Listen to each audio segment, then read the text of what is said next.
again, YouTubers. So I am sitting down today to do a video about my microblading experience, and I originally have a video set up and I will link it below of my microblading experience, and it is literally a walkthrough every single day from the day I go to get it until 10 days, which is when they are, for the most part at that point, healed. This video is an update or an addition to that. So this video is a video where I'm going to talk to you guys about everything that happened after that 10 days, my appointment for my retouch, and kind of the 10 days I went through of my brows after the retouch, which was a little bit different than the initial one. This video, I am not going to go through and show you a step-by-step on those 10 days after the retouch because it was totally different. I started to do that and then I decided it really wasn't worthwhile for anyone for that portion. So I am going to say I am super tired. I was in New York for the weekend and I'm pretty exhausted. I am not gonna lie, but I knew this was a video that I wanted to do, and so I kind of just decided to sit down today, and it's a nice day to just sit down and do kind of a chit chat video versus a video where I'm tutorialing something or reviewing something or something where I'm actually showing lots of pieces. This is not really showing anything. So these are my brows right now after another touch-up and 10 days. Yesterday was the end of my 10 days. That was the 10th day. My brows are better than they have ever been. To go back a little bit, after the 10 days where you saw the first video of when I originally had them done, I did feel like I lost a little bit, very slight bit of color in the lower portion of this brow. I did feel like I lost a little bit in the outer corners of both of my brows. Now, she did mention to me when I asked her about that, that the outer corners are something that does happen quite frequently because there aren't as many strokes there, because obviously you have way more hairs here, so there's way more strokes here. So there are not as many strokes on the outer part of the brow. Plus, when you're sleeping, you are also wearing at that much quicker, and depending on how deep the color went into the skin, that one can wear off quicker than anything else. I kind of, after that, watched my brows to see any other changes. Those were the main changes I had seen. I will say that I felt as if my brows were a little bit more on the like brownish grayish tone than on the warmer tone, which is a little bit more of what I tend to go for. But she did have a good point when I went back and asked her about that, that I don't want to go too red either, because, or too warm tone, because my natural hair tone is not that color. So any hairs that are coming out would not actually match up to that. So what she suggested is to go with the undertone of my hairs, of my brows, and of my actual hair color.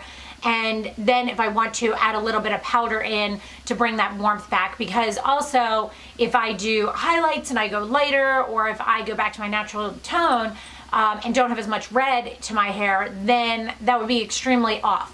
So she said it's much easier just to add a little bit of powder than it is to go with the wrong color setting. So that was pretty interesting. So those are the main things I noticed. I did find, and I have found, that after I had them done and I was able to wash my face normally again and things like that, that when I was putting makeup on, during the 10 days, I couldn't get makeup on them because I couldn't wash them. So after that, I was kind of just like, you know, putting foundation on like I normally would, and I was like getting it on the brows, which was actually causing it to cover them up a little bit. So what I was having to do was take a Q-tip and a little bit of water, and I just kind of wipe off any foundation that might get on them. Again, that's something that typically, if I was just having my hairs, I would go back in and color them in with a pencil, so I wouldn't have to wipe them off. But now all I do is just wet a Q-tip and kind of wipe them off, so it works out fine. If I do want to warm them up a little bit, I have been using this Maybelline, it's like worn off to nothing. I will link it below, but it's a brow product that has a brow powder on one end on a sponge tip applicator, and I pick a warmer tone and I just kind of go through, and that's what I have on them today, just to give it a little bit of warmth to it, which I personally like. So then I went back in for my touch-up. That is included in my initial cost. When I went to get the brows done, you had a consultation, the appointment, and then a touch-up. She was shocked. Typically, people that have their brows done and that are oily skin tone can lose.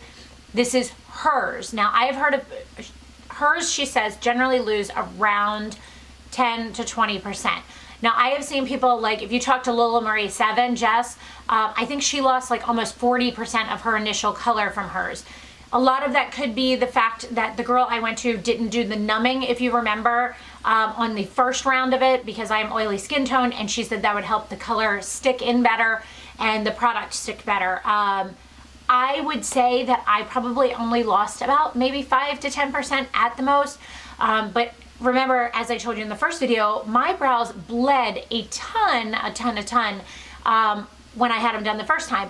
And I had a lot of sinus issues the first time, and this time she told me to not take any allergy medicine for a week beforehand, which was killer because of course it was in the middle of the days where we had like 70 one day and 30 the next day. So my sinuses were a mess.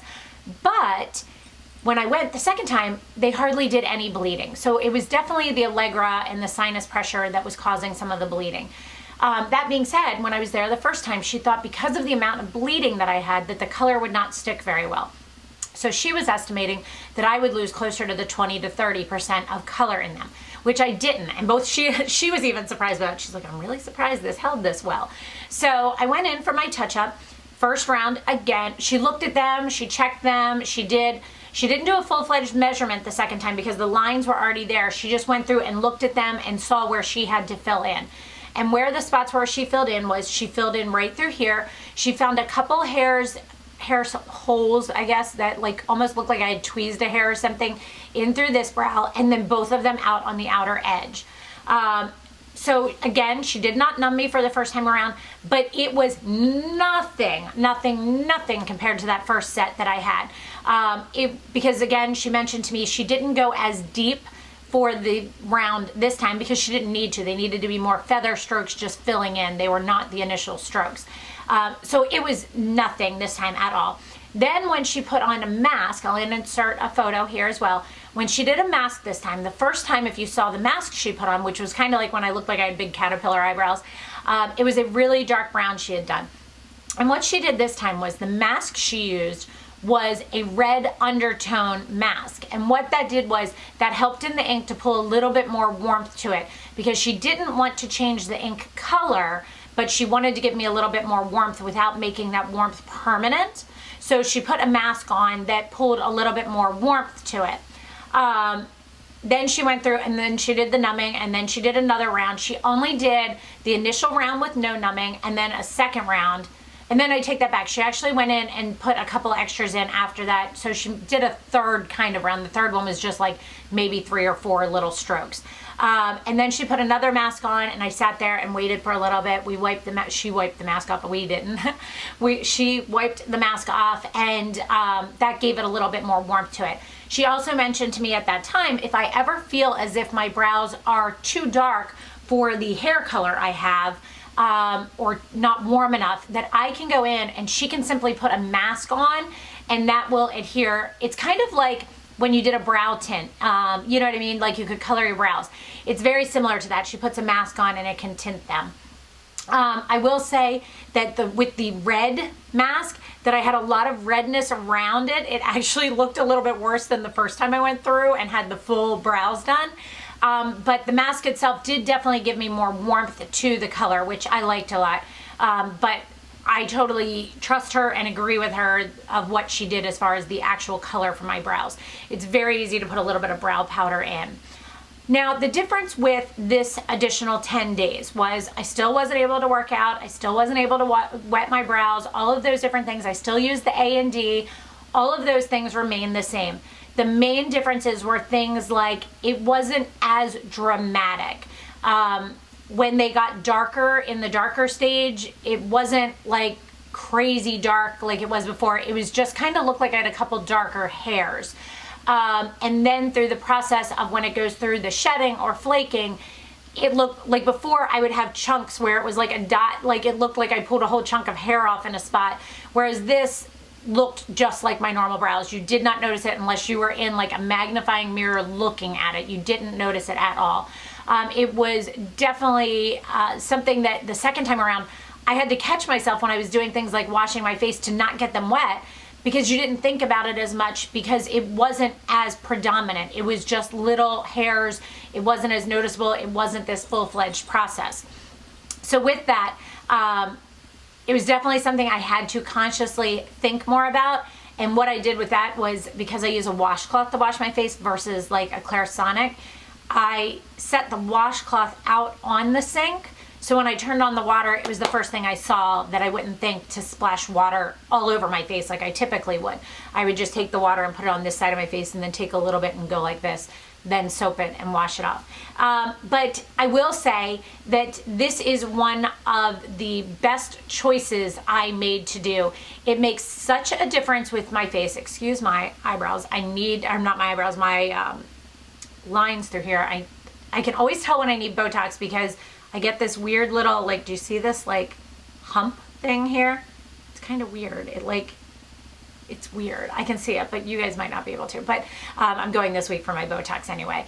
So, and another thing, glad I mentioned that. 2 things when you get Botox, make sure that your eyebrows are microbladed, tattooed on, whatever way you want to say it, because that makes a difference, because they need to then make it so that the brows stay in the same placement as they are when you got them microbladed. Because one thing, when I get Botox, I never get Botox. A lot of people get Botox like right in their brow line. I never get it there because it makes my brow too heavy, and it kind of does that. It like pulls them down through here. I only get it in my like hairline, and I get 1 or 2 and a couple lines right here or in through here. Because when I get it here, it gets it heavy. When I get it here, it lifts it more and pulls it back, which keeps my brows higher. So that is a key thing. Also, when you go to get your eyebrows waxed, threaded, anything like that afterwards, I don't have enough hair where I have to do that. I can just simply tweeze them. But if you go to do that, you need to make sure that you tell them to only wax what is outside of the tattooed / microbladed line. So those are some key things to keep in mind if you have more hairs, or if they go in different areas than where you would have your brows typically microbladed. But overall, I think this is one of the best decisions I have made right after Botox. I love it. I think it is such a difference. When I wake up, I can, like on gym days, like you can throw on a tinted moisturizer and I feel like I have some shape to my face. I always did my brows and my eyelashes put some mascara on when I was going to the gym because they're so blonde. And now I feel like there's some dimension to my face. In the summer times, I do eyelash extensions because going to the beach, I always just wanted to just like get up and go. And now I'm so excited for the summer because I'll have my brows already done and have eyelash extensions during the summertime. And I am so excited about this. I love it. It is the easiest thing in the world. If you are someone who has not a good amount of brow hair, if you have hair loss, if you have lighter colored brows, any of those things, this is an amazing, amazing choice for that. So excited I did. Key things, as I have mentioned before when I did my first video about this, make sure you research the place you are going to. If you are in the Baltimore, DC, Virginia, Maryland, Delaware, whatever area, I did go to a place. She did tell me it was fine to mention her company name. I don't always do that because I'm never sure, 100% of people want to know. It is Makeup Forever by Bella. She is in Baltimore City.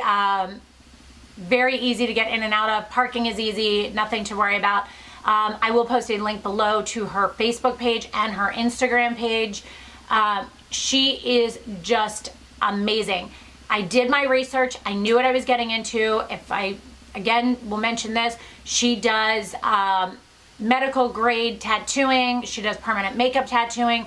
This is someone that has been doing this for a really long while. She didn't just get into microblading because it's a trend. She had already been doing the tattooing. So just make sure you do your research. Don't just go to a salon where somebody that does nails or eyelash extensions or eyebrows or things like that just decided to go take a class. Make sure it is someone who understands what they are doing. Do your research. Make sure it is a sanitary area. It is not somewhere where they're doing hair or nails or something like that in the same room that you're in. Very, very important things. Just make sure to do your research. From what I am hearing, my brows, a lot of people asked me this on the last video, my brows cost $550. Typically, I am hearing from people that it is anywhere from $400 to $800. Again, that is going to depend where you are. If you are in a major market city like New York, Philadelphia, Boston, something like that, and I'm just talking East Coast cities, it is probably much more expensive because of the area you are in. Just make sure you're doing your research is the key part. I would not worry about the price on it. It does last anywhere from 1 to 3 years. That being said, I did discuss with her as well how long I should wait until I come back in.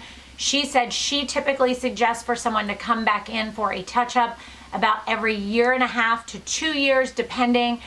She did say to me, if anytime between now and the next 6 months I see any fading or differences, to come back in, she will touch them up in inclusion of what I've already done. It wouldn't be an additional charge.